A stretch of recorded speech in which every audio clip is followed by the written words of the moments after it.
But for Toronto, this is my first session. So welcome everyone. What are we going to discuss in this session today? We are going to dive deep into the query optimizer. We are going to see what's under the covers of the SQL engine. So this particular session is very interesting. I'm sure you will love it. By the end of the session, there is a lot of content that you will able to know. And as this session is being recorded, you can watch over it again if you're overwhelmed with with the content, right? Because this is all about like deep dive content. So hopefully you like it. So let's get started. Myself, I'm Deepthi Goguri, and I do have 7 years of experience in managing SQL Server and databases. I'm a Microsoft certified trainer and Microsoft certified solution expert. I did my master's in computer technology at Eastern Illinois University here in United States, and I do blog for dbanuggets.com. Um, I mainly focus on the internals of SQL Server. If I take a specific topic, I dive deep into it. So if you would like to know about the performance tuning or how the memory grants works, and I have been adding couple of sessions about the Azure beginner level sessions. Like I have a series on especially on Azure fundamentals. So if you like to know about it, just visit my website dbanuggets.com, and that's my Twitter ID at DBA Nuggets.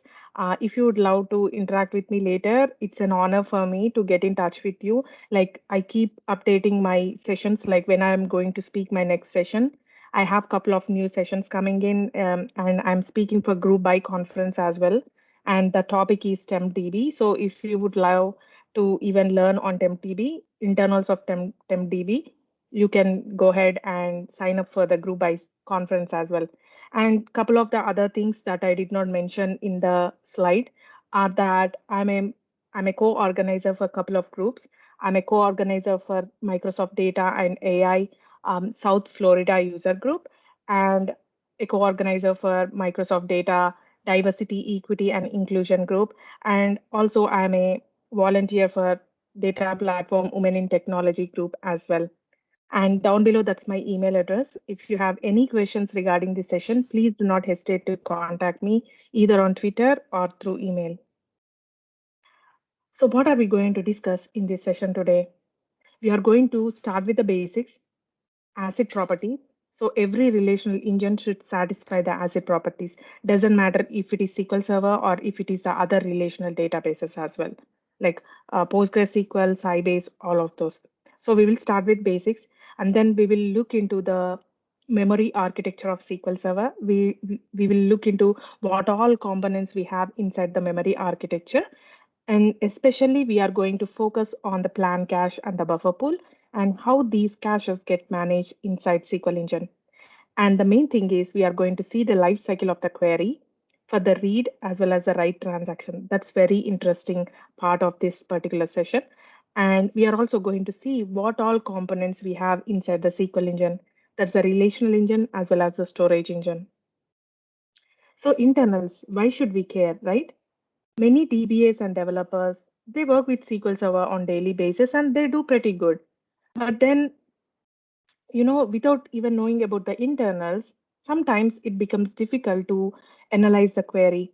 We might know the outer part of the problem, but then if you can able to know the internals of SQL Server itself, like if you know the ABCs, then you can know the framing of the sentences easily, right? So if you know the internals of the like where the SQL Server gets started and what it does internally, so it will give you a better idea to analyze the problems very easily as well. So knowing the internals will help you give the information about how queries are processed at each stage inside the SQL engine. It will also help you in tracking down the performance issues very quickly and fix them efficiently. It will also build your confidence, right? Like when managing the database engine as well as the databases, you'll get that confidence. Like if your manager want to speak to you regarding a problem, and if you explain him the internals, right? That's when they will get impressed, right? So we have to know these kind of information. And then it will help you convince your coworkers or managers of why they have to take your idea seriously. Because by the end of the session, you will be understanding a lot more about the SQL engine. So you can better convince them with that high technical knowledge. Last but not least, We work with SQL Server every day, every single day. So the more we know about it, the better we can understand how it actually works, right? It is the same like a person. If you are a friend of a person, if you know more about them, right, you can better manage them, right? So let's start with the basics, the asset properties. So every major relational engine, it can be SQL Server, Oracle, PostgreSQL, Sybase, all are these relational engines, right? All of these relational engines should satisfy the asset properties of transaction. So what is this asset? A stands for atomicity. Atomic meaning a single unit of work. A single transaction can contain one operation in it, or it can contain multiple operations in it. Let's take an example, right? Before going into the example, let's say this. No matter how many operations are there inside a single transaction, if a single operation within the transaction is not succeeded, then SQL Server should go ahead and roll back the entire transaction. It cannot be the intermediate state. Either it should complete successfully or it should roll back the complete transaction. But there cannot be an intermediate state. Let's take an example of a store procedure. Inside the store procedure, let's say I have two operations in it, an update statement as well as an insert statement.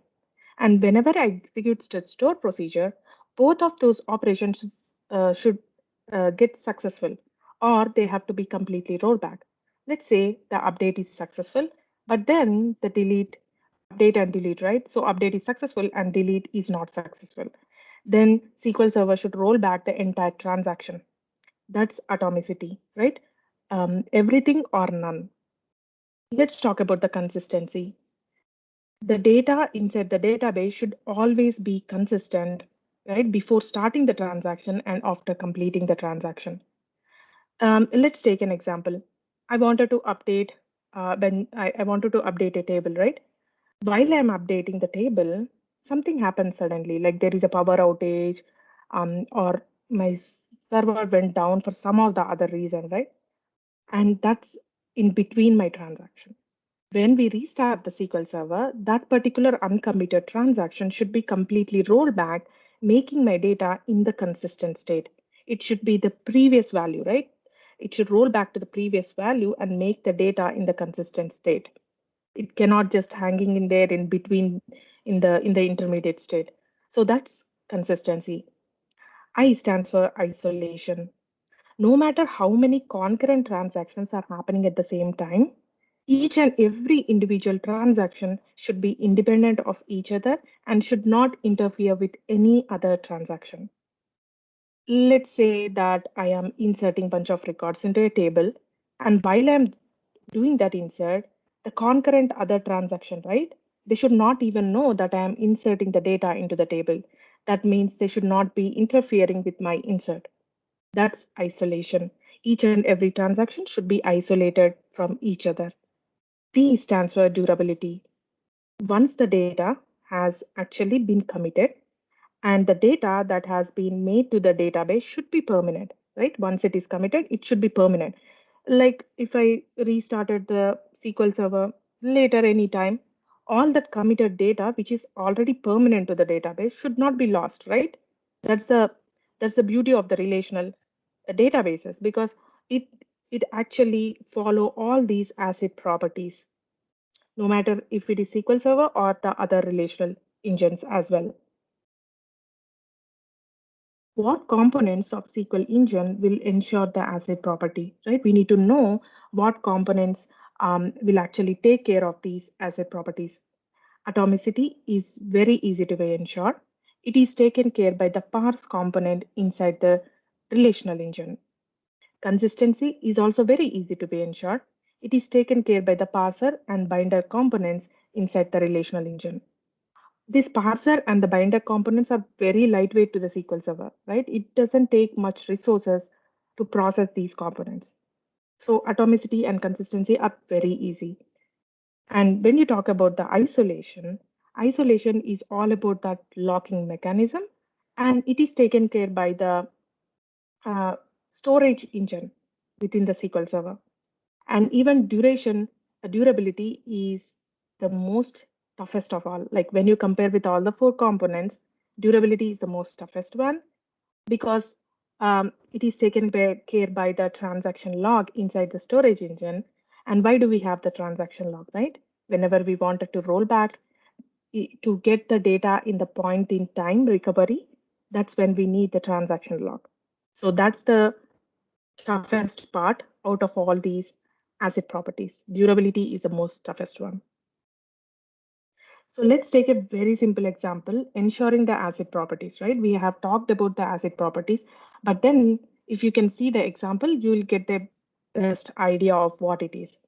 So let's take an example of a simple bank transaction. So this particular transaction is like, let's say I have a balance of $500 in my account, which have an ID of 1, and I would like to send $100 to my friend as a gift who have an ID of 2. The same bank, right? I'm sending to the same bank and she have an ID of 2. So I can do this simple transaction in multiple ways, right? I can use the online application, like let's say if it is a Chase bank, chase.com, I'll go to the online using my computer, I can do that. Or even I can use the mobile phone application of the Chase to do that, right?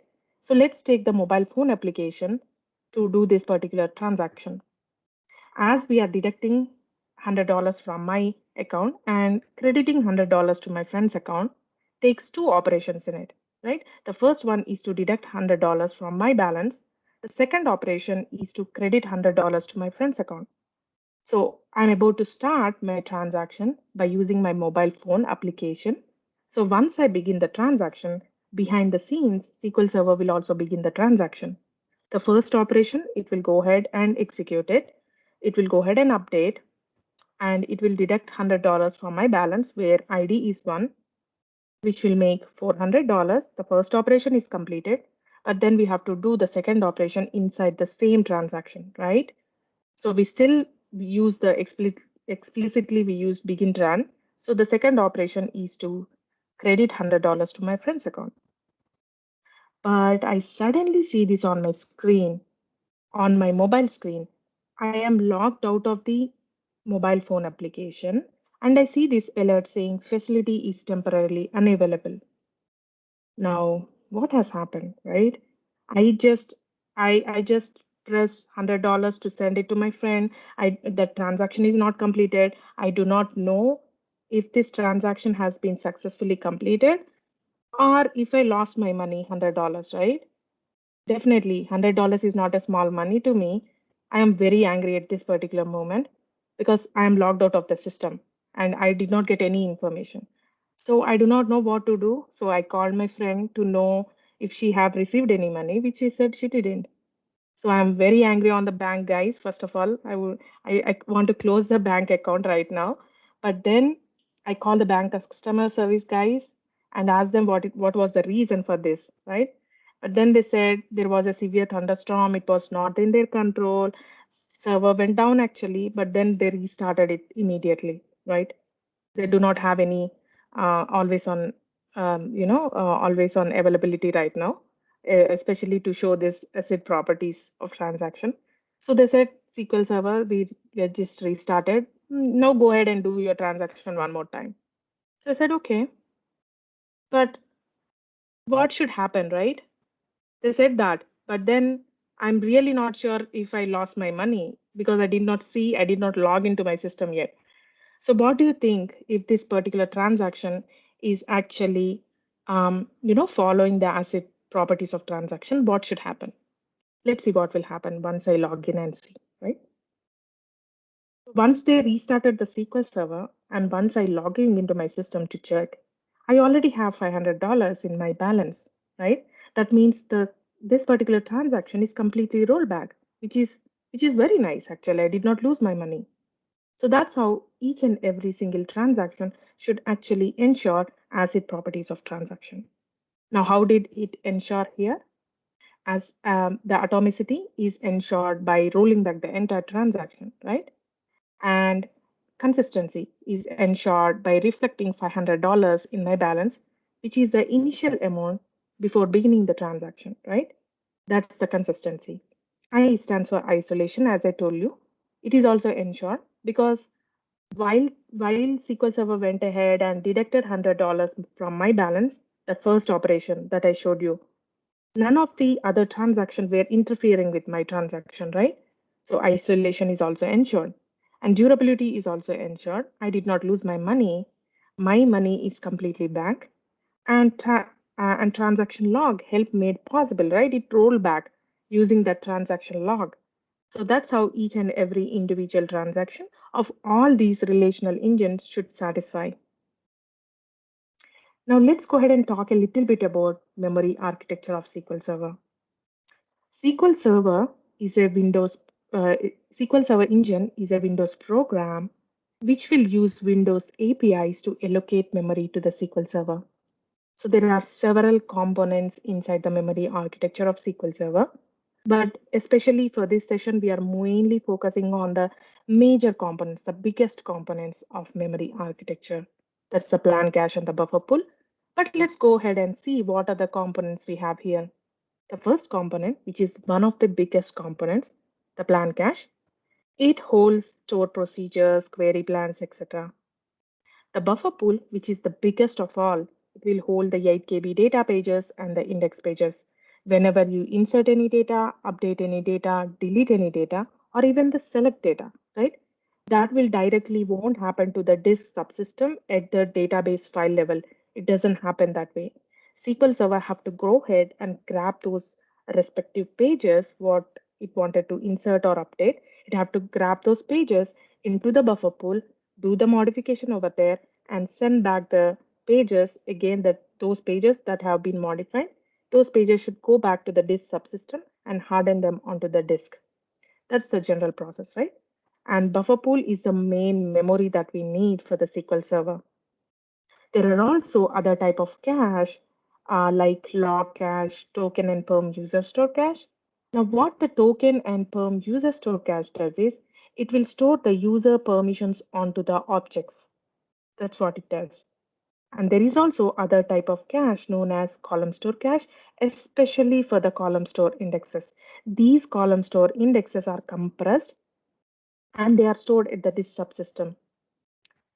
So um, let me say that all these components, right? All these components that we have talked about until now are in blue color, right? These caches which you are seeing in the blue color are very special. Now, why I say that, right? They are very special for a reason. Now, what is that reason? They are very special because they have a backing mechanism in them. Meaning, let's take plan cache, right? The plans, the store procedures that you have that gets hold inside the plan cache. The query text behind the stored procedures are stored inside the system tables. That's the backing mechanism of the plan cache. Let's talk about the buffer pool. The pages that are stored inside the buffer pool, these are stored as the database files, that MDF file inside your disk subsystem. That MDF file, that database file itself is the backing mechanism of the buffer pool. Let's talk about the other caches, like the log cache, right? That particular log cache is stored as the transaction log at the disk subsystem. When you talk about the column store cache, those column store indexes are compressed and they are also stored inside the disk subsystem. So these caches have the backing mechanism, right? So whenever there is a memory pressure within the SQL Server, then all these caches can easily get expanded and shrink when there is a memory pressure, right? But what about the fixed memory, which you are seeing in the green color? Fixed memory is called as fixed because it cannot be expanded and shrinked when it is currently in use. When it is not in use, it can be shrinked, but if it is in use, it cannot be expanded or shrinked. Now, what kind of things will be saved inside this fixed memory? So the connections to the SQL Server, like the memory grant connections that we use for the hashes and sorts, those kind of connections will be saved inside the fixed memory. Now, this fixed memory is actually limited. So what if our queries are asking for more and more memory, right? We are asking for doing for the hashes and sorts. And then this fixed memory gets completely full. At that particular scenario, SQL Server doesn't know what to do. So it will go ahead and request these other caches, which are the special caches, right? The plan cache, buffer pool, because they can be easily expanded and shrink. It will go ahead and request them to evict those plans out of the cache, to evict those um, unused pages out of the cache from the buffer pool, let's say, so that it will get some space, and that space will be used by the fixed memory for the memory grant connections. 1 minute. I'm sorry, I'm coughing a lot today.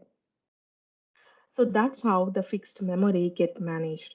Because once it is full, the SQL Server will request all these other caches to evict those pages or the plans out of the cache so that we'll get some memory so that we can use those memory for these connections, for the memory grant connections. Now let's talk about SQL Server.exe overhead cache. As you know, SQL Server.exe is an executable, right? And many things might be running this executable, like, for example, the thread stacks. Even this will come under the memory architecture of SQL Server. There is also one more kind of cache known as in-memory OLTP, where it will store the memory optimized tables. And even this memory component is a fixed memory, meaning that it cannot be expanded or shrinked when it is currently in use. So if that particular memory is full, there should be a background garbage collection process which should clean up all those memory optimized tables already in there which are not in use so that the newer objects can get stored inside the in-memory OLTP. So basically there is a cleanup garbage process running behind. It is an automated process. So that's the overview of SQL Server memory architecture. Now let's go ahead and talk how the plan cache and the buffer pool gets managed inside SQL Engine. So there is something known as LRUK algorithm, meaning least recently used algorithm. The hyphen K is for the complexity of the code. So what is this LRU? LRU means if there is something like if there is a plan that's staying inside the cache for the longer time and that's not being used, those kind of plans will be discarded first from the memory. So what will happen with the SQL Server if there is like a complicated plan that we got created, that will have much better chances to stay in the cache for the longer time. But of course it have to be used, right? If it is not being used, if it is just staying hanging in there in the plan cache, then the collection process, right, it will come and clean up from the memory. So how does the plan cache gets used, right? Like how does it gets managed? There are two processes which will manage this kind of cache, the plan cache. It's lazy writer and the ghost cleanup. Let's see how these two processes will work. Now this is my plan cache right side your screen. It's very, very small, right? We can only fit in 3 plans currently, 3 execution plans. So as I told you, there are like before going into how those two lazy writer and the ghost cleanup works, let me tell you this. For each and every object inside the plan cache, we have two numbers at the bottom of each object, right? The left side number is known as complexity code value. That's depending upon the complexity of the code itself, and the complexity countdown value. Now, whenever the lazy writer kicks in by the SQL Server automatically every minute, what it will do is it will go ahead and check if there are any least recently used execution plans. Right now, for our example, none of them will be used. So what it will do is it will go ahead and decrement the complexity countdown value, which is the right side value, by 1 each time it sees that that particular execution plan is not being used. So in our example, none of them will be used right now. So it will go ahead and decrement the complexity countdown value for the plan 1 from 18 to 17, for the plan 2 from 9 to 8, and for the plan 3 from 2 to 1. And the lazy writer will go away. As I told you, it will kick back in every minute, right? It will come and check again to see if there is any least recently used plans. If it didn't find any, like in our example, it won't, like no execution plan will be used. So it will go ahead and decrement again, right? For the plan 1 from 17 to 16, for the plan 2 from the 8 to 7, the plan 3 from 1 to 0. Now, if you observe, the plan 3 complexity countdown value has turned to 0, right? That means the SQL Server should go ahead and evict this particular plan out of the cache, right? But that's not what it is going to happen. There is some other process which is known as ghost cleanup, which will kick in every couple of minutes by the SQL Server.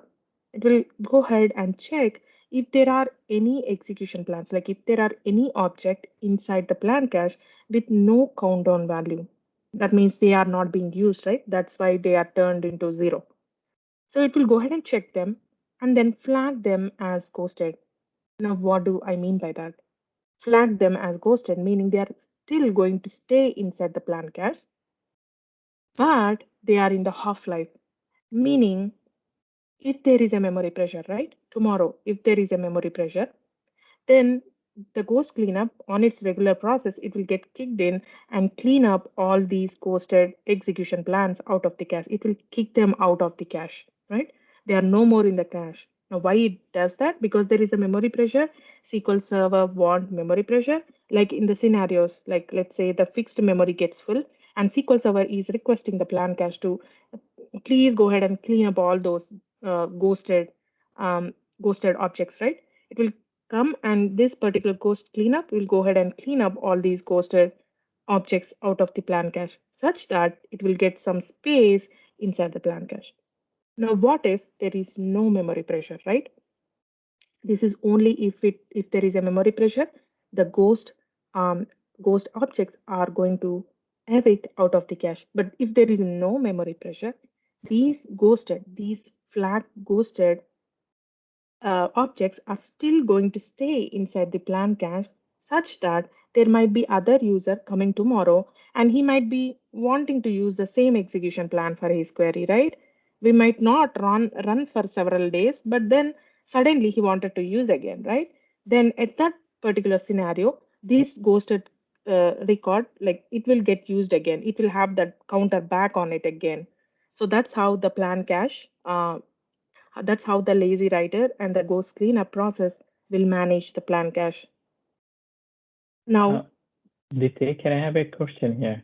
ah, Yeah, for example, you have 10 lines of code or in a store procedure, whatever, and mm, then um, you may not, I mean, you may not use for that particular SQL code for a few days, 5, 6 days, mhm. and then in maybe 7 days you exactly run the same code. Mhm. Is that means at that time this will help from this plan cache? It will help when the query ID is the same. Like if the query ID have the same plan ID Mhm. associated with the plan that is already present in the plan cache, then yes. But then if you change the space a little bit, or if you change a code little bit, if you add a comment, or if you just change the variable, like if you added the variable, if it is an ad hoc query, right? Then that might have a different query ID and it have to go ahead and do the compilation procedure and generate the new plan for it. But then if you're talking about a store procedure, right? If you're Mhm. talking about a store procedure where you did not change anything and the object ID have that same plan ID, which is already saved inside the plan cache, then yes. If it is already ghosted, but then if there is still inside the plan cache, if there is no memory pressure and if it's still inside the plan cache, then that will get activated and it will go ahead and use that particular plan. So is it means like it's gonna stay forever, those plan for store procedure, or is there any kind of timeline? Like, Yeah, there is a timeline, right? That mm, depending upon the complexity, you have that code value as well.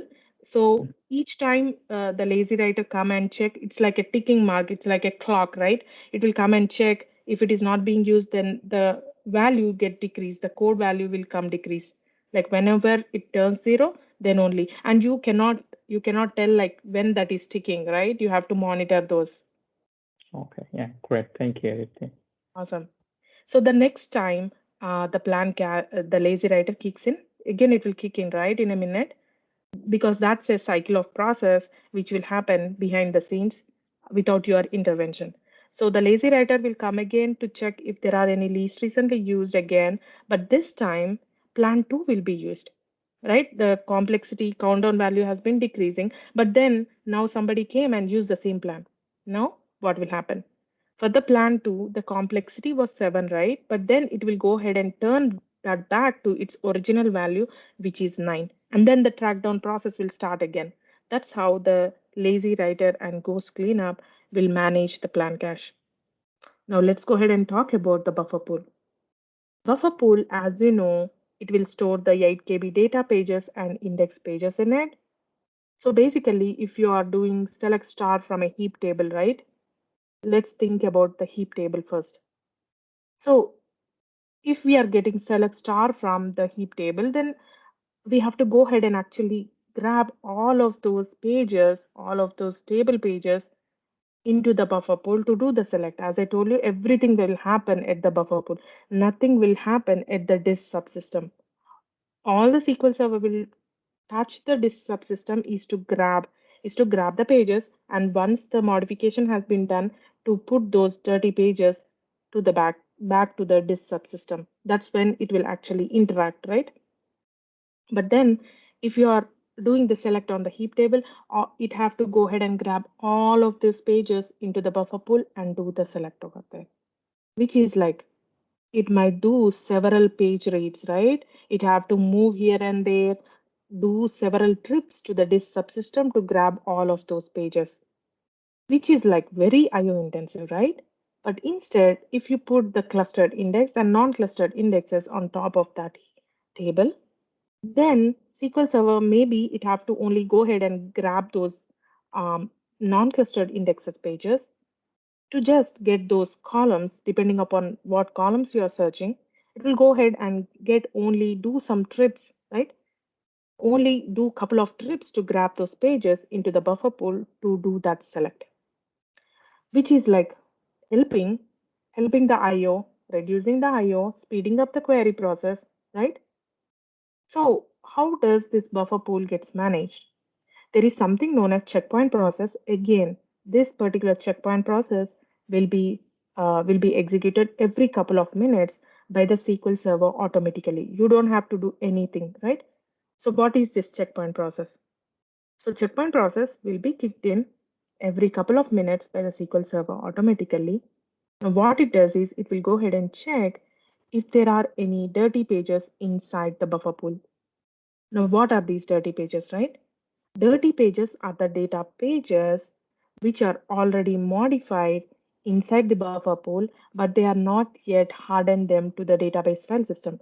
That means they are not transferred. That means they are not pushed to the database file system yet. So checkpoint process will continuously go ahead every couple of minutes. It will go ahead and grab those dirty pages and harden them onto the database file system. It will basically push them and make them as permanent. That's how the checkpoint process will manage the buffer pool. Now, this is a very important slide, right? Everybody wanted to know about this. How SQL Optimizer will actually choose the plan. As you know, the SQL Optimizer is a cost-based optimizer. It always wanted to choose the good enough plan instead of the best plan. Now, what is the difference between the good enough and the best plan, right? The time and the cost is different. Now let's talk about an example so you can know what I mean by that. Let's take a select statement between four tables. We are using join in between those four tables, right? And let's say each and every table that we are using have a clustered index and three non-clustered index on the top of each table. Now to find the best plan instead of the good enough plan. Good enough plan is the target of the SQL Server engine, right? But then let's talk about the best plan first. Like what it have to do to get that best plan for this particular query, simple query, right? Simple select query. First, it have to go ahead and analyze all of these physical access methods for this particular query. Now, what do I mean by the physical access methods, right? That means it have to go ahead and choose, do you think I have to use a clustered index scan or then non-clustered index seek, or do I need to do the unordered non-clustered index scan with a cover ending index, or what kind of physical access method should I have to do? Whether I have to go the serial or parallel, all these kinds of physical access methods, it have to analyze approximately 72 physical access methods just for this simple select query. Not only that, it won't stop over there, but then it have to go ahead and analyze 24 different types of logical join orders. Now, let's say the join between A to B is only filtering out around 40% of the records from the result set. But then the join between B to C is actually filtering out like 99% of the records from the result set as early as possible, right? As soon as possible. Then what SQL Server will think is, let me go ahead and reorder the join. I wanted to do that filtering of the join because we are filtering 99%, right? If I can do that beginning of the select statement, I can do this very quickly. So it will move the join between B to C statement front of the statement, it will push that, and then it will move the join between A to B back of it. Now, why it is doing that is because it wanted to grab the results as quickly as possible, right?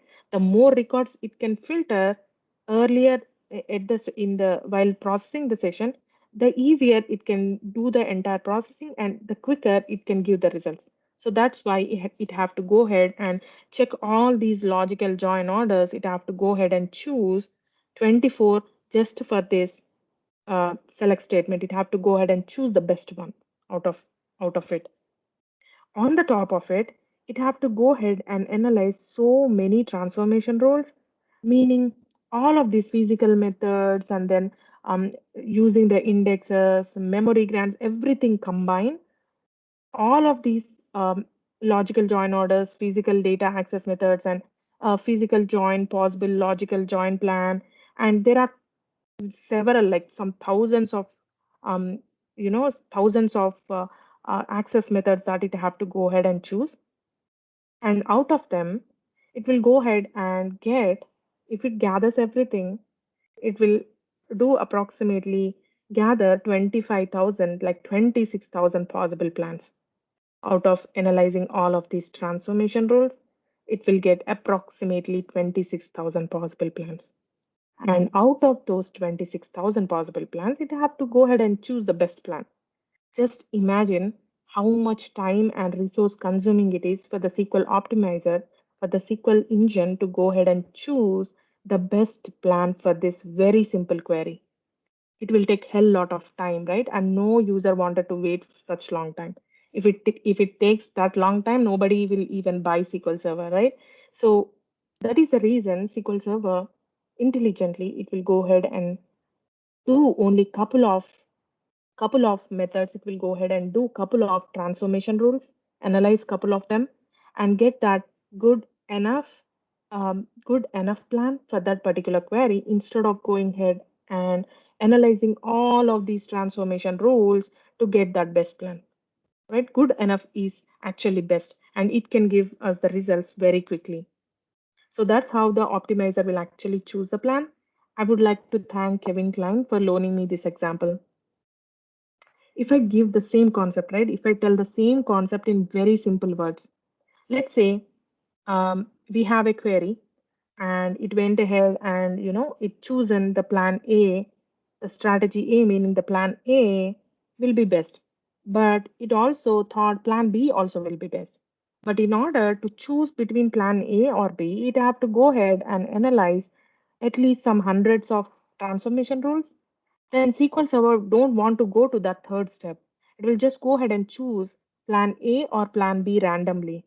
because either of them will give us the good enough results and they run pretty fine. So why should I even go ahead to that third step of analyzing all of these transformation rules? There is no need to do that, right? So that's how SQL Optimizer will work very quickly, and that's the reason we get, you know, efficient plans as well. Now let's talk about the life cycle of a query. But then before going into the life cycle of a query, if you have any questions at this point of time, you can just ask me. Anyone, any questions? You can also put in the chat box if you have any questions.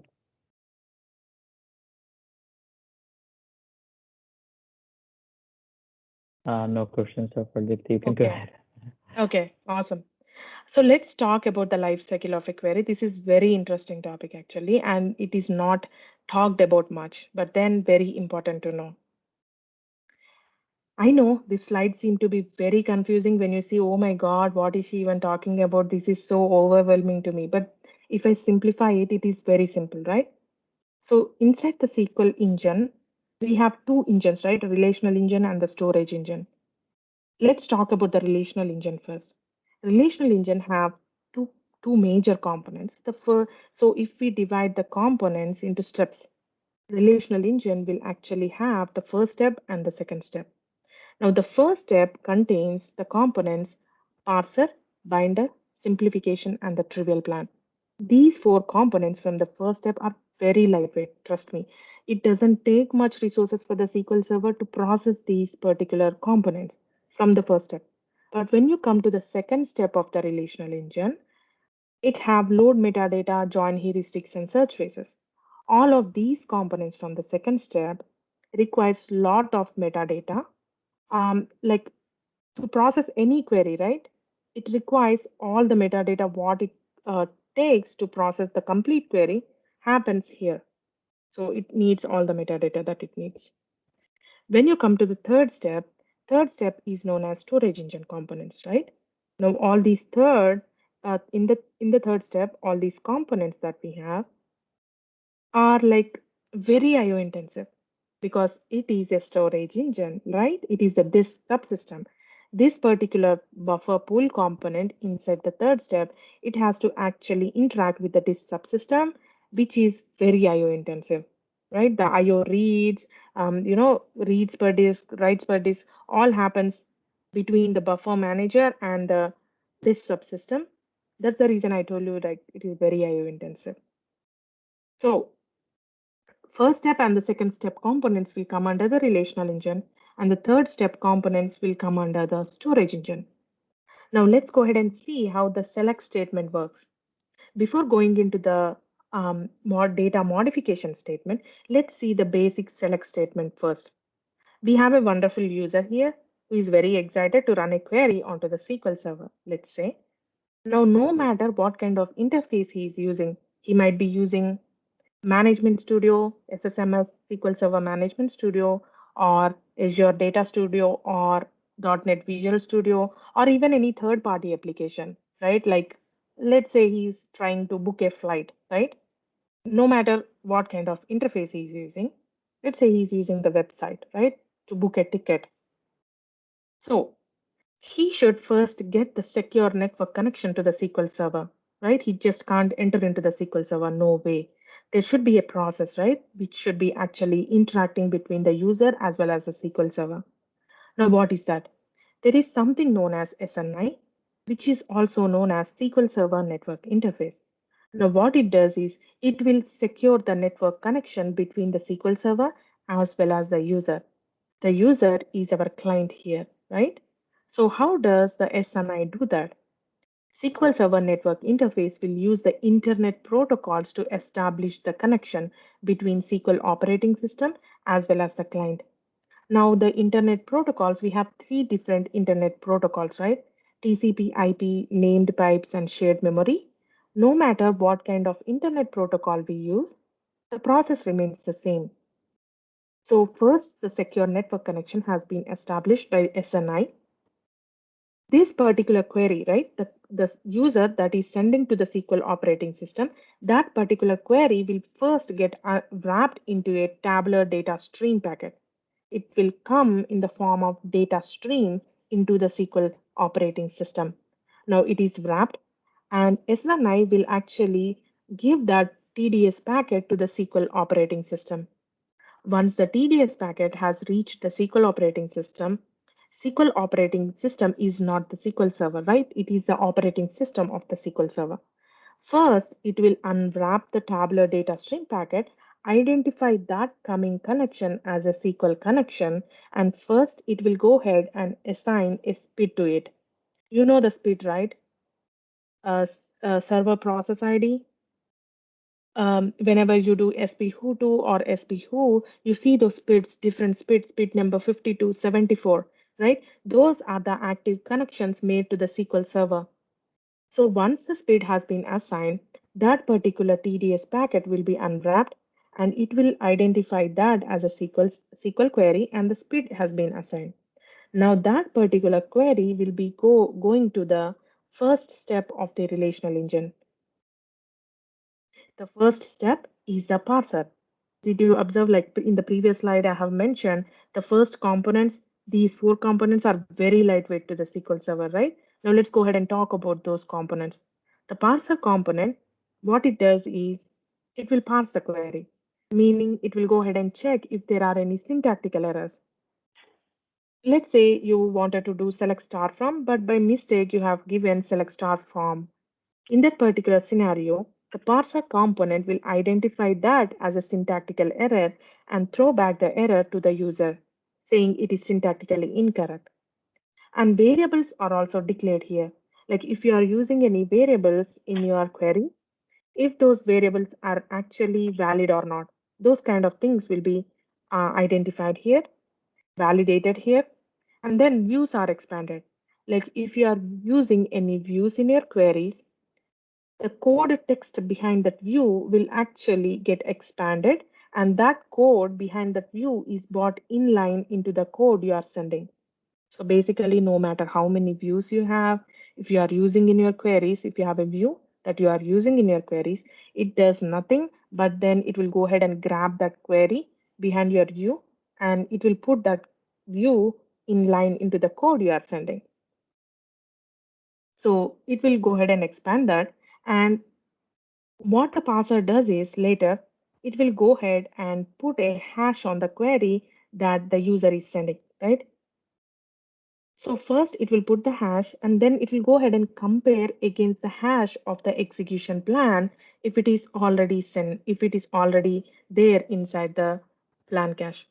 Every execution plan will have a plan ID as well as it will have a hash on that particular plan. So once the query gets the hash, it will go ahead and compare against the hash of the execution plan.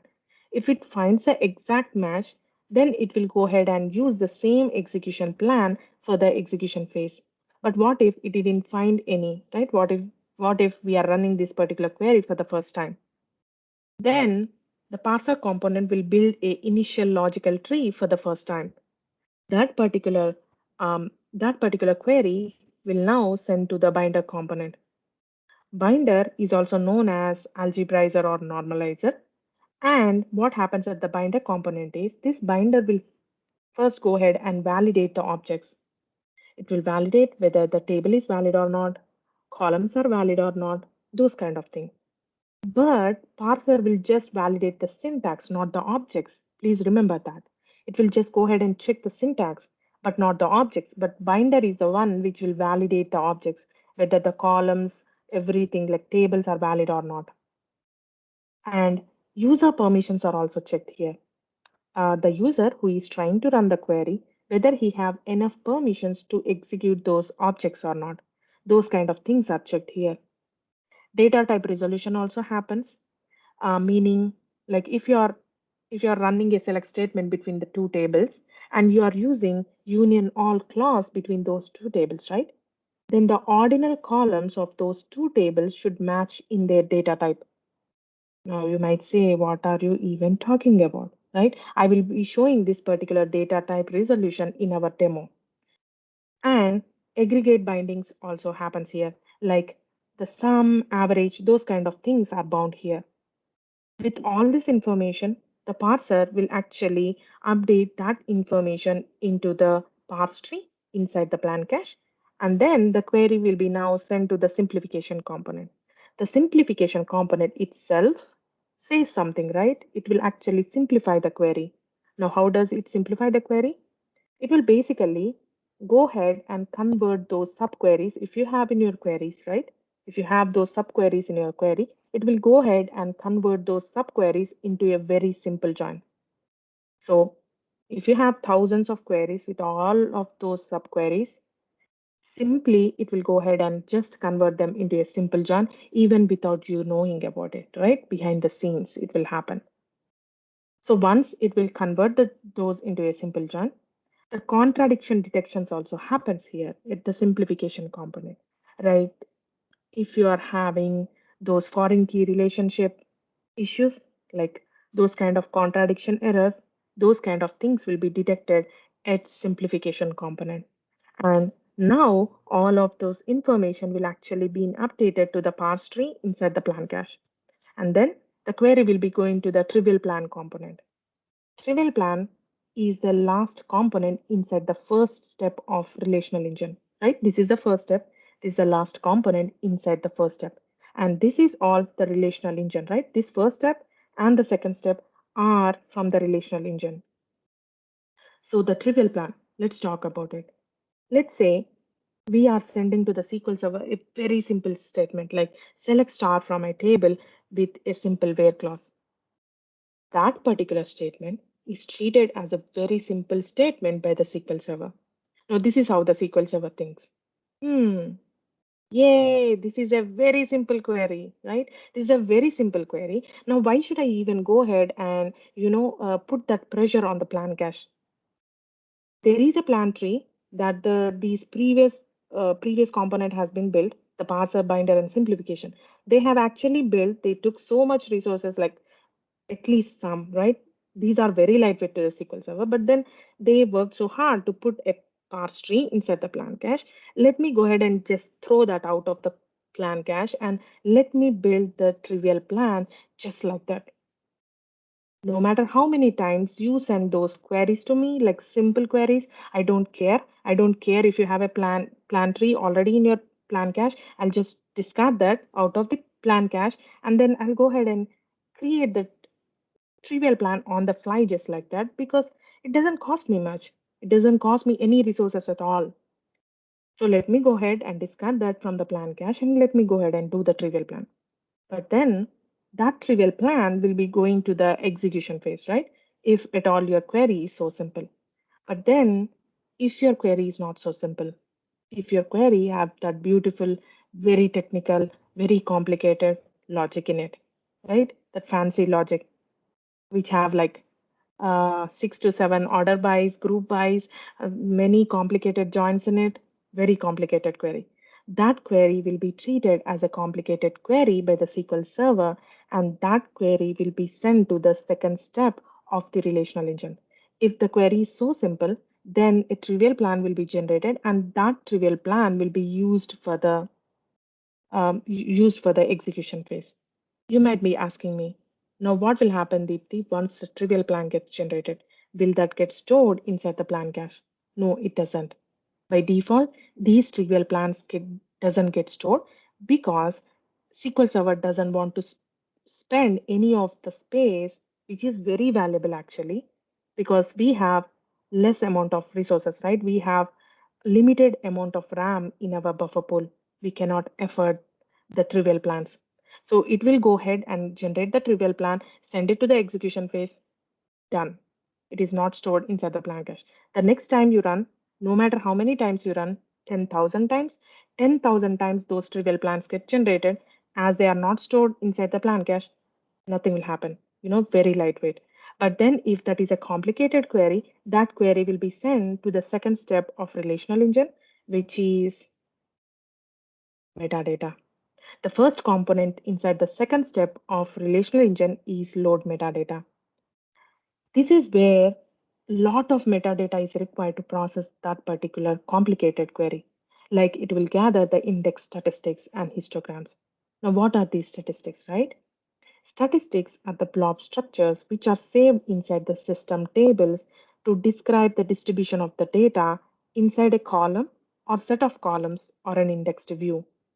Now, what I mean by that is statistics meaning it have a structure which is already stored inside the system tables. It will actually describe how that actual data gets stored. Like because SQL Server have to do those estimates, right? It have to know ahead of execution of the query. It have to know how many rows it might think gonna come back out of a table. That's when these statistics are really important. Those are the estimates of the SQL Server. That's how the SQL Server will go ahead and generate the memory grant for that particular query even before getting executed. Even before going into the execution phase, all the queries should get those memory grants. And how does those memory grants will be grant to the query? Depending upon the statistics. If the statistics are very good, very close to the actual number of rows, then it will get the enough memory grant to execute the query. But then if the statistics are too much out of date, right? If it is only thinking 10 rows are coming out of the table, but in fact 1 million rows are coming out of the table. If the estimate is only 10 rows, then the memory grant will be released based upon those 10 rows. And SQL Server doesn't know what to do at the execution phase, because once it goes to the execution phase we cannot allocate more memory because the memory grants are allocated even before going into the execution phase, right? So what SQL Server will do at that phase, it cannot throw us the error, right? So it will have to actually spill to disk. That means it have to actually do those sorts and hashes at the temp DB. It will use the temp DB, and now your temp DB will blow up, right? All those downstream operations will be affected by these index statistics. So coming into the point, index statistics and histograms are grabbed here, are gathered here, and then auto create statistics happens here. Like if your auto create statistics is turned on your database, by default it is turned on, right? Until you go ahead and turn it off, it is turned on. So you do not have to worry about it. If your auto create statistics is turned on your database, and whenever SQL Server thinks, I think I should go ahead and create a statistic on this particular column because users are sending those queries and they are searching on that particular column all the time. Now, why should I not go ahead and just create a statistic on that particular column? Because it will help me, right? It will help me to estimate the number of rows coming out of that particular column. So it will go ahead and create the statistics on that particular column where we are searching on. Cardinality estimates are gathered here. As I told you, the number of estimates, how many SQL Server will think coming out of a table, right? Those are the cardinality estimates. Those are grabbed here. And SQL Server and Windows collation are checked here. And set options are also checked. Now, what I mean by that? For example, if you put set XML on or set XML off, set ANSI padding on or off, depending upon on or off setting, your plan might be dependent. And then with all this collected information, that information will be updated inside the parse tree of the plan cache that we have been building, right? And then the query will go to the join heuristic component. Now, join heuristic meaning reordering of the joins that we have discussed in the previous slide. But then let me explain you again. Let's say we have a query with the three tables in it, and we are joining those three tables, right? Let's say the join between A to B is filtering out 60% of the records from the result set, but then the B to C join is actually filtering out 90% of the records from the result set. In that particular case, SQL Server will go ahead and reorder the join in such a way that it will push back the join between B to C front of the statement and then the join between A to B back of it. Now, why SQL Server will do that is because it have to grab the results as quickly as possible, right? So that part is done here and that information is updated inside the parse tree of the plan cache. and our query will go to the search phases. Now, in the very next slide, I'm going to discuss what these search phases are. But for now, remember that SQL Server always wanted to get that good enough plan instead of the best plan. Now, how does SQL Server will go ahead and get that information from that plan information from these three phases: phase 0, phase 1, and phase 2. Once it gets that good enough plan information, it will go ahead and update that information inside the parse tree of the plan cache. And now our query will go to the third step, which is the storage engine components, right? But then before going into the storage engine, let's see what are these search phases. And finally, a hash is put on that particular execution plan, right? And then the query will go to the storage engine, but then let's see what these search phases are. Phase 0 is known as transaction plan. These plans are generated at the pre-optimization stage. Now, what do I mean by the pre-optimization stage? Those four components, right? Those four components which you have seen inside the first step of relational engine, that is the parser, binder, simplification, trivial plan. Those four components will come under the pre-optimization stage. So the trivial plans are generated at the last component of the pre-optimization stage. Those trivial plans are generated, and those trivial plans are known as transaction plans because they are created at the pre-optimization stage. They are created very quickly with less amount of resources, right? Very lightweight. And then they are created for the queries with maximum of 3 tables in it. And they need very basic heuristics like table structure, query structure. That's all they need to generate this particular uh, trivial plan. Now, when you come to the phase one is known as quick plan. Now, these plans are generated for the queries with maximum of 8 tables in it, and a little bit more transformation rules are needed than the phase 0 to process this particular quick plan.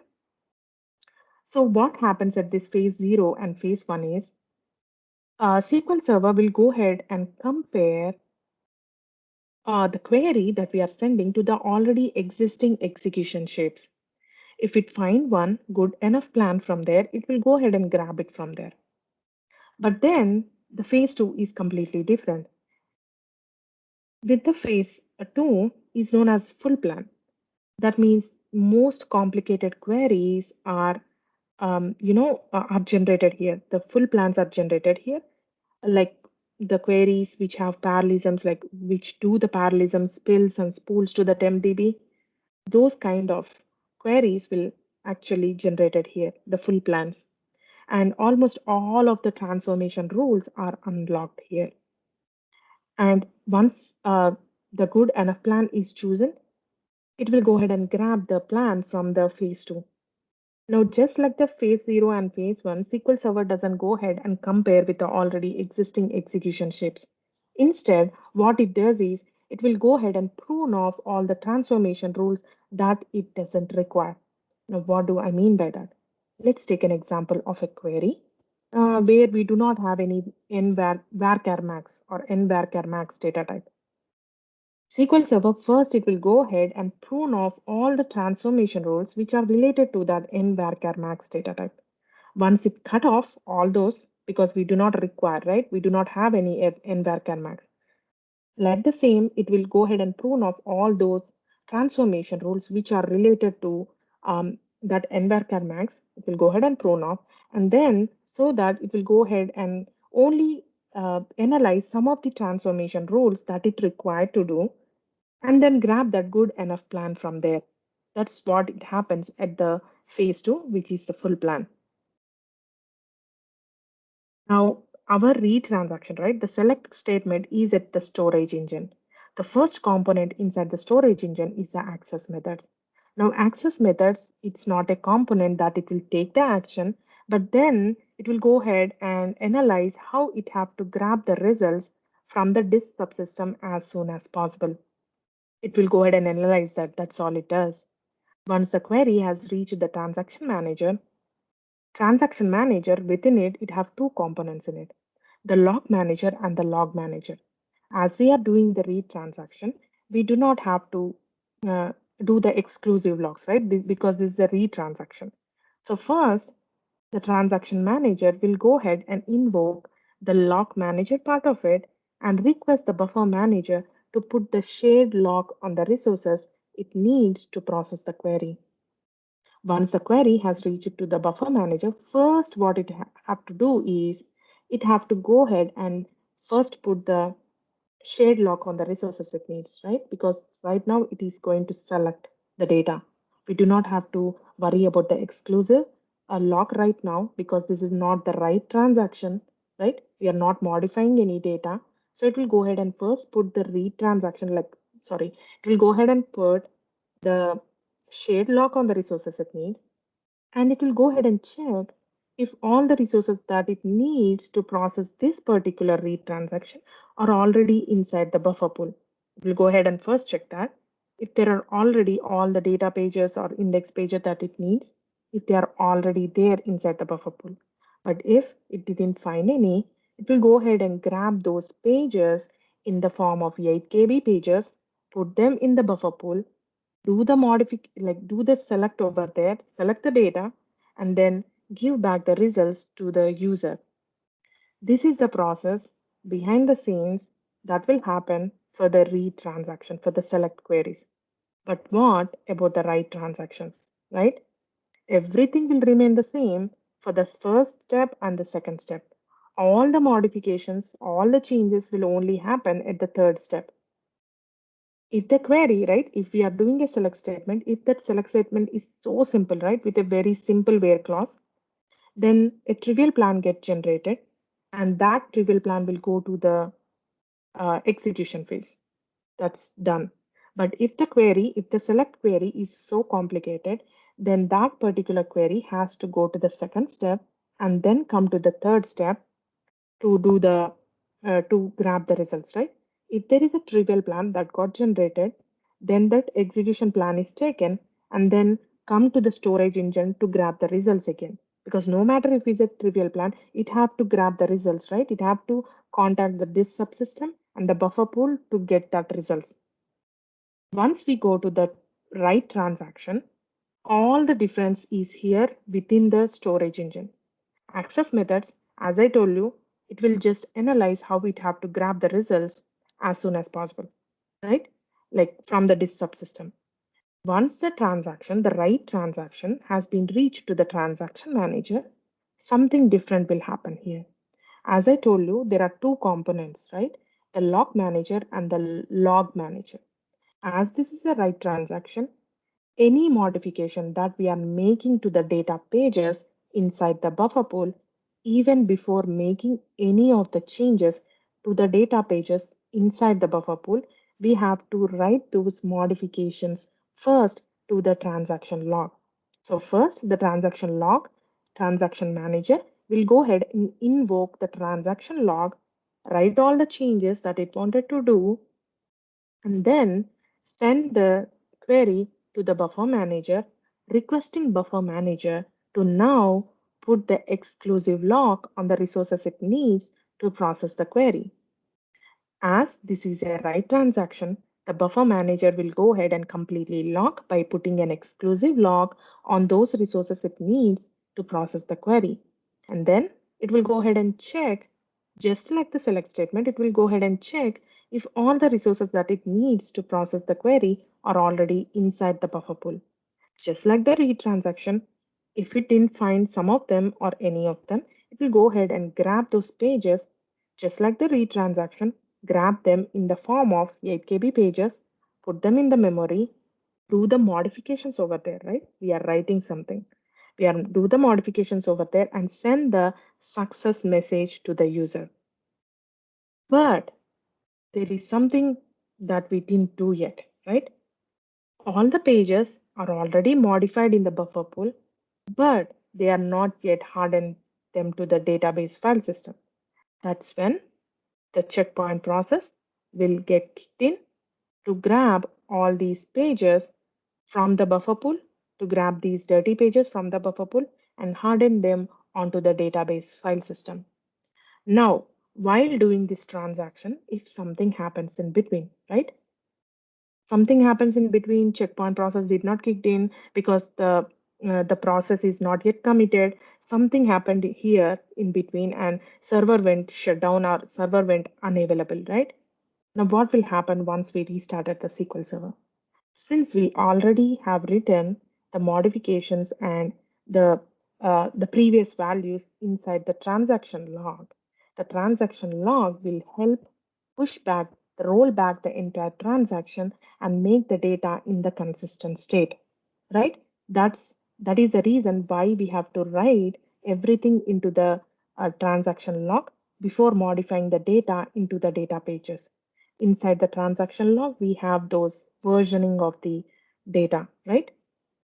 So that is what going to happen.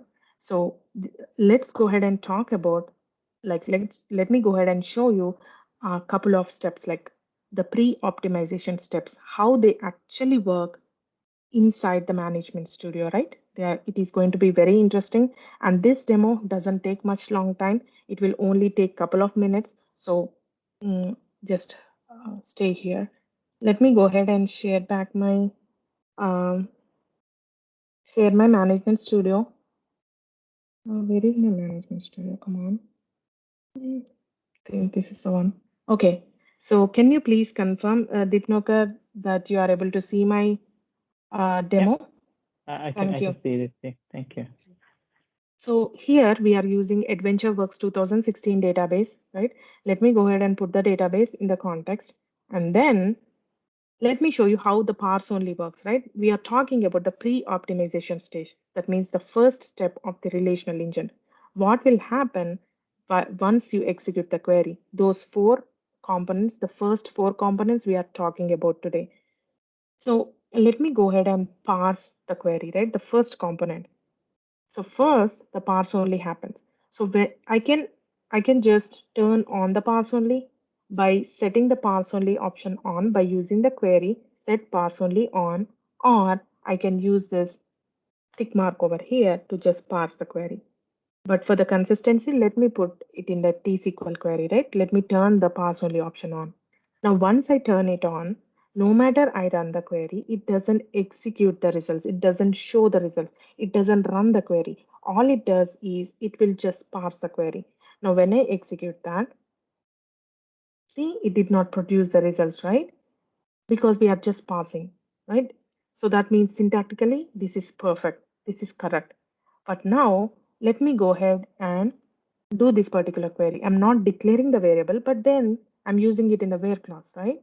Now variables, as I told you, they are validated at the parser component. As I did not turn off the parser component right now, it's still currently on. Let me go ahead and execute that. It threw me an error saying must declare the scalar variable, right? Variables are declared at the parse only component. Now let me go ahead and do this. We still turn on the parse only option on, it's still on. Now let me go ahead and do that. I am simply selecting non-existing column from non-existing table, right? Now do you think parser will actually validate this, right? Let me go ahead and see. Command completed successfully. As I told you, parser will not it will not validate the objects, right? It will not validate the tables, columns. It won't. It will just check the syntax. Syntactically, this is perfect, right? So it doesn't throw me any error. Now let me go ahead and set parse only option off.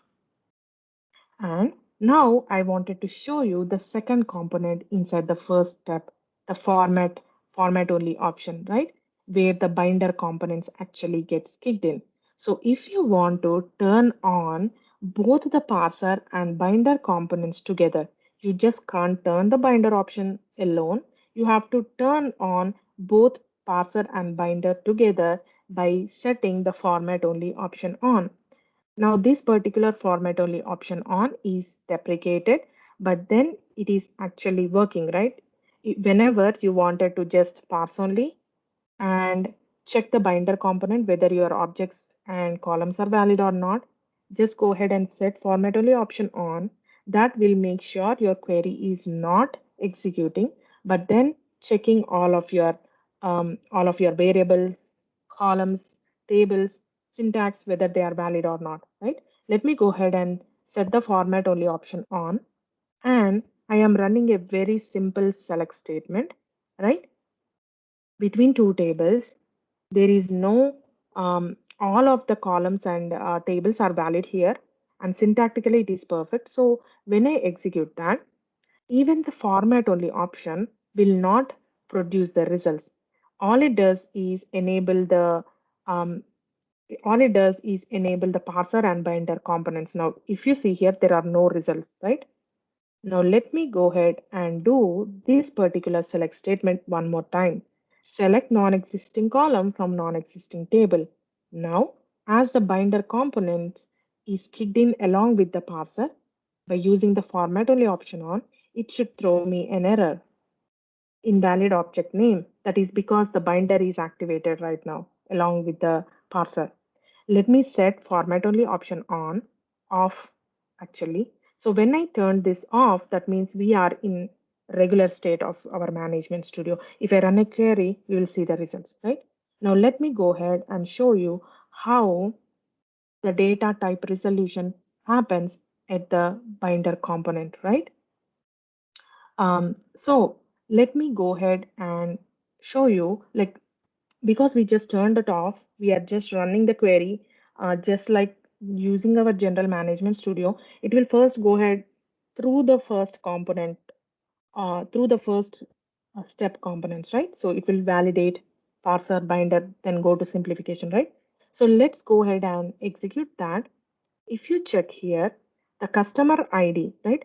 We are using a select statement between two tables, and we are using union all clause between those two tables. The ordinal column of those two tables should match in their data type. Like I said, the customer ID is of an integer data type. Sales order ID is also of an integer data type. So I want to show you the data type resolution, and I want to show you an error, right? Error. But here, as they both are in the same data type, it won't throw me an error. It will produce the results because they both are in the same data type. Now let me go ahead and produce a result, produce an error manually. Customer ID, the same query, but customer ID is of an integer data type. And instead of the other column, I use credit card approval code, which is of a varchar data type. Those two are incompatible. They are not compatible. So when I go ahead and execute that, the same query, two different columns with two different data types. When I execute that, it will throw me an error, the conversion failed error, right? That's how the parser binder will work. Now let's go ahead and see how the simplification component will work. Let me close this. Let me close this. Open my simplification component. Close this one. Now we are still using the AdventureWorks 2016, right? Now we wanted to see the third component inside the first step of relational engine, the simplification. So as I told you, simplification will just simplify the queries by converting your subqueries into simple joins, right? But how do we see in front of our eyes that it is actually converting that into a simple join, right? Now we have a subquery in here, simple query, but then we have subquery. Let me go ahead and run that particular query by turning on the actual execution plan on. That's how we will see how it actually converted into simple join. Let me execute that. We got the results, right? But then if you go to the execution plan on, if you see here, it has done the inner join, right? There is no inner join anywhere in our query, right? It just converted that into simple inner join. That's how SQL Server will actually simplify the query. Now, let's go ahead and see how the redundant joins happen. Meaning, we are actually joining sales order header and sales and customer table, but then we are only grabbing the results from the sales order header table. We are simply putting the customer table here, and we are doing left outer join. Let's go ahead and see if it actually touches the customer table. As we are using left outer join, it might not touch, right? But then let's go ahead and see if it actually touches that particular query, because it have to search the join statement, right? If I execute that and see the execution plan on, even though it is using inner join or outer join, right? Basically, it is a clustered index scan on sales order header table. It did not touch the customer table at all because we are only grabbing the columns, and then these both tables have this relationship between each other, right? They have that foreign key relationship between each other. That is the reason SQL Server thought there is no reason for me to go ahead and search on the customer table at all.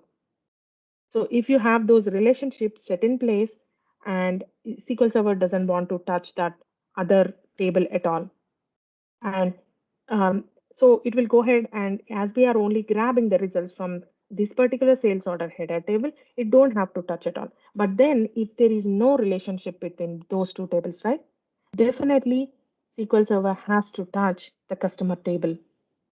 It will show us in the execution plan as well. Now let me show you how the contradictions work. Now here in the where clause, I used where territory ID is equal to 1 and where territory ID is not equal to 1. Now when I execute this particular query, when I execute it, it did not throw me an error, but then it did not produce any result. Now do you know why it did not produce any error? Because at the pre-optimization stage, SQL Server doesn't know, the optimizer doesn't know what these values are. So that is the reason it will go ahead and it did not produce any result, and then it did not send me any um, values as well. Now let me show you how the trivial plans works, right? This is a very simple query with a simple where clause, and we are searching on sales order ID. Now let's go ahead and see if SQL Server decided to create any trivial plan on that. How do we know if it created a trivial plan or not? Go ahead and check on the properties of this particular select. And if you see here, the optimization level is trivial, right? This particular query is so simple that SQL Server decided to do a trivial plan. And these trivial plans are not stored inside the plan cache. But then for some reason, right, you might having any other reason, for some reason you wanted to save this plan inside the plan cache, right? There is an option to do that by enabling the trace flag 8757 turn on within the query, right? Within the query that you wanted to turn that query into the full plan. If you turn this trace flag on within the query, it doesn't actually affect the server level. It is actually bound to the query itself. So let me go ahead and just, along with the recompile, I just put the query trace on 8757 within the query and see if the SQL Server will actually choose the full plan. When I execute that, check the execution plan on, go to the properties and see the optimization level is full. That means this particular simple uh, plan is saved currently inside the plan cache. Now that's my demo. I completed my demo, so let me go ahead and share back my slides.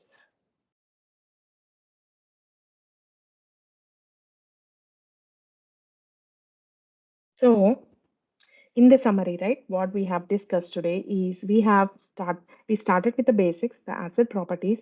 All of these relational engines should satisfy the asset properties of transaction. And we have seen an example which is actually ensuring the asset properties with a simple bank transaction example. And we have actually gone through the overview of what all components we have inside the memory architecture of SQL Server. Especially in this particular session, we have mainly focused on how the plan cache and the buffer pool memory gets managed by the lazy writer, ghost cleanup, and then the checkpoint process. How do they manage these um, plan cache and the buffer pool? And we have actually seen the life cycle of a query for the select as well as for the insert statement for the read as well as for the write transaction. And while we have gone through the life cycle of a query, we have seen the different types of components of the SQL engine. That's the components of relational engine and the components of the storage engine. So to prepare my presentation, I have followed these resources. If you wanted to know more in depth, please follow these resources. And I would like to thank Dipnoka for giving me this wonderful opportunity. I hope if you give me another opportunity, maybe I'll see you in the future. And thank you so much once again for attending this session today. Thank you. Thank you so much. It's like so much insightful and so many things to grasp. Yeah, I think I need to see also the video again. So, for example, some of the things you talk about the statistics. I know when I was never a DBA, but I always work with the database. For example, collecting statistics, and you shown something with the auto created statistics. Can people or DBA or me as a developer, can they manually create the statistics or Yes, yes, we can okay, manually create the statistics as well. On okay, you can actually create it on single columns, multiple columns, or even you can filter out on the columns as well. okay, great, great. No, it is really, really interesting topic, and it is great to have you within our event, and hope to have you again sometime. Thank Thank you you. so much. And if any one of you would like to interact with me, there is Twitter. I'm always active on Twitter. I am presenting actually on the couple of more topics. So if you want to know more details about it, you can contact me on Twitter. So yeah, and Dipnokar, I have a question for you. Like, how Sure. many in maximum do we have today attendee count? Oh, I think at that point there was 14%, Okay, 1-4, okay, yeah. Now people awesome. have dropped, yeah. But yeah, thank you. And And thank no you more everyone for questions? joining. No more If questions for me? any question, sorry, no, I didn't see any question, but if anyone have any question, you can also, send message to me or directly to Dipti, so she can reply. Yeah. Yeah, I'll not hold you because it's already, we are kind of Yeah. few minutes over, but Yeah. Thank you so in much, just Dipnokar. See you soon again. see you. Thank you. Thank you, Thank everyone. you. Thanks Thank you for so having much. me. This was Thank awesome. you so much. Thank you. Glad you liked it. Um, This was great. Thank you. Thank you Thank so you. much. Bye. See you again. Bye. Bye-bye.